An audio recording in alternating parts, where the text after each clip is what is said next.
Here we are looking at a Clipper number 51 brush drive system. We're going to go ahead and do a walk around of the unit so you can see it. This unit has been rebuilt and it's going to be for sale. But today we are going to go over our upgrade to this brush drive system. There is a lot of these brush drive systems out there in the field working, and they are using the square detachable link chain. We have updated it to roller chain, as you can see here.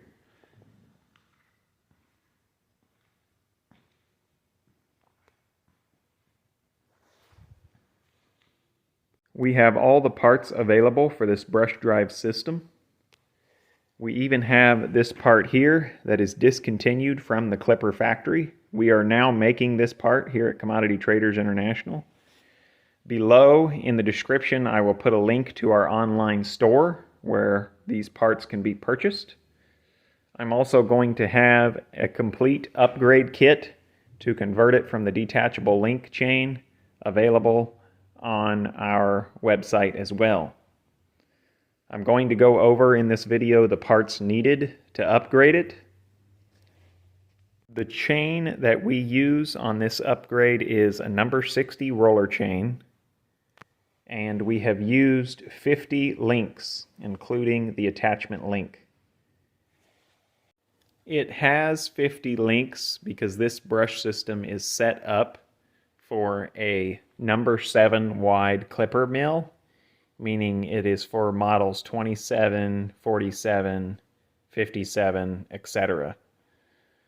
If you are wanting to install this on a 9 series or an 8 series mill, which would be 49 or 498 or 29D or 298D, you would have to have more than 50 links.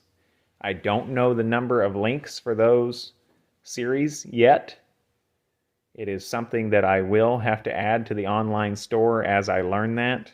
But for the number 7 wide mills, it is 50 links of number 60 chain. The sprockets that we are using are 3/4 inch bore, which is the diameter of these shafts. These are 3/4 inch diameter shafts. The sprockets are 3/4 inch bore, and the teeth count is 11. It is important not to get sprockets that are bigger than 11 tooth, or you will change the travel distance of your brushes inside the seed cleaner. On this end, you can see that we have used a 1/2 inch diameter bolt going through the crosshead slide. This is called the cast iron crosshead. This is called the crosshead slide, this piece that goes up and down. Has a 1/2 inch bolt in the center of it that is welded to just one of the links on the number 60 roller chain. This is a Teflon locking nut. It is important to note that because this is a locking nut, it has Teflons in the threads.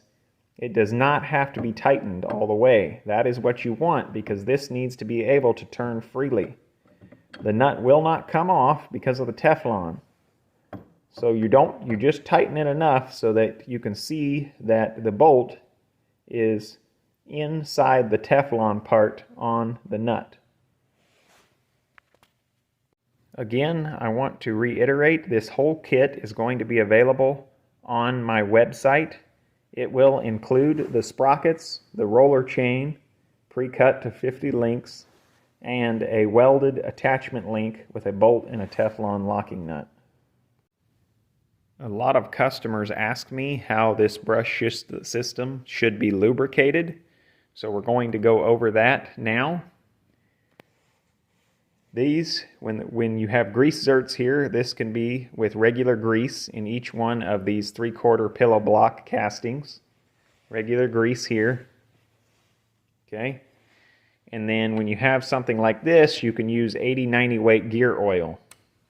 Okay. Put that inside those openings there. On your tracks, you use this graphite on the bottom track. you would use this graphite powder here. You don't want to use grease on the bottom track. This is the best lubricant. You can see that we have some in there already. Graphite powder. It's the best lubricant for the track where this cast iron blockhead runs in. Okay? Then you can use penetrating oil for your chain if you need to, and probably gear oil for this gear setup here. Another couple of things to note when you go to assemble this upgrade kit.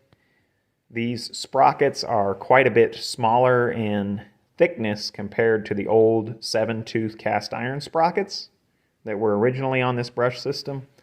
So it is necessary to either add a secondary shaft collar like we have done here. You can see we have one here and one here. This keeps this shaft from moving back and forth. You have to be mindful of that. If you do not have one of these and you want to get going, you can take up the distance with some washers in here. You can see there's a bit of a gap here. Try to get the camera to focus. You can take that up with washers, and then that would fill in this gap so that at least this is not moving back and forth that much. Because I have both shaft collars here, it can't move, so that there's no concern having that gap there. It's important to make sure that this shaft on this side with your big gear on it does not walk back and forth as well. And then another thing, it's good to cycle your brush system before you go and install the belt and let the motor run the brush system. It's good to cycle it by hand to make sure there's no excess binding and that everything turns smoothly. You can see here, I'm going to go ahead and do a cycle. It's also important to make sure that your locking nut goes through behind this piece of support wood here. You don't want any binding there. This one just goes through, so we're okay. You just want to do a full cycle, make sure nothing's binding. See, it misses again on down underneath. It's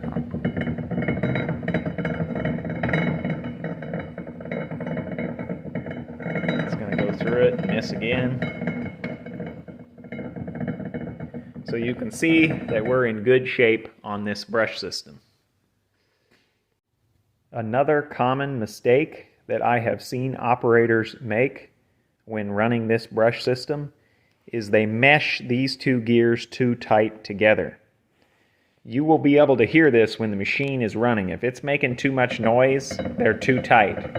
You can hear it now. That much noise is okay, but when they're being meshed too tight, this is usually all the way up at the end here, close to where it starts to get smooth here.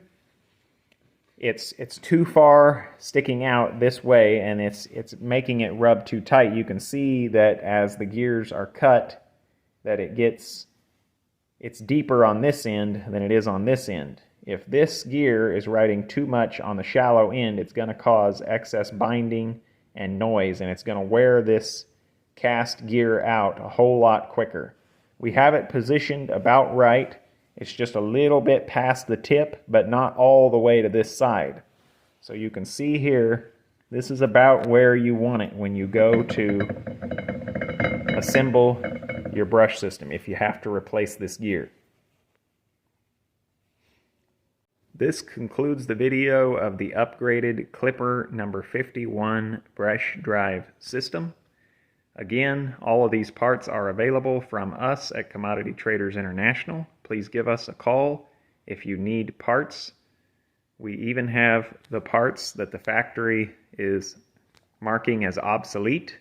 They are also available from us at Commodity Traders.